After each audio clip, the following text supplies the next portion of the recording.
ഏത് ചാനൽ തുറന്നാലും ഇപ്പം കേൾക്കാനുള്ള ഒരു നിലവിളി ശബ്ദം മാത്രമേ ഉള്ളൂ. എന്നെ പിടിപ്പിച്ച് എന്ന് മാത്രം. അത് സെലിബ്രിറ്റിയും പൊളിറ്റീഷ്യനും ഒക്കെ ആകുമ്പോൾ നമുക്ക് കുറച്ചുകൂടെ ത്രില്ലിംഗ് ആണ്. ഇവിടെയൊക്കെ വളർച്ച നമ്മൾ ഭയങ്കരമായിട്ട് ആഗ്രഹിക്കുന്നുണ്ട്. അതുകൊണ്ടാണ്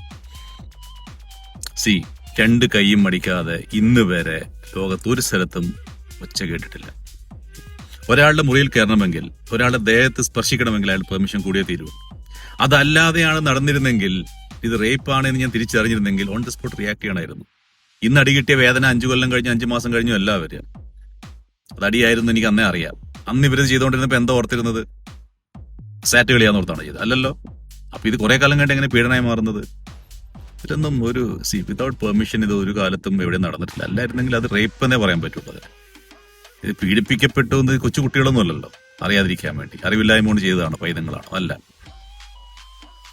ഒരു പേഴ്സണായിട്ടല്ലേ തോന്നുന്നത്. ഇത് കണ്ടിരിക്കാൻ, രസിക്കാൻ നമ്മളെപ്പോലുള്ള ആൾക്കാരുടെ കാലത്തോളം, ഇത് പട്ടം പോലെ പറപ്പിക്കാൻ മീഡിയാസ് ഉള്ള കാലത്തോളം ഇതിന്റെ ഇമ്പോർട്ടൻസ് ഇനിയും കൂടി വരും. നല്ല രസമല്ലേ? ഇതൊക്കെ നമ്മുടെ കുടുംബത്തിൽ ഒരാൾക്ക്, നമ്മുടെ കൂട്ടത്തിൽ ഒരാൾക്ക് വരുമ്പോൾ മാത്രമേ ഇതിന്റെ വേദന എന്താണെന്ന് മനസ്സിലാവും. അല്ലാത്തടത്തോളം കാലം ഇത് നമുക്ക് നല്ലൊരു സെലിബ്രേഷനാണ്.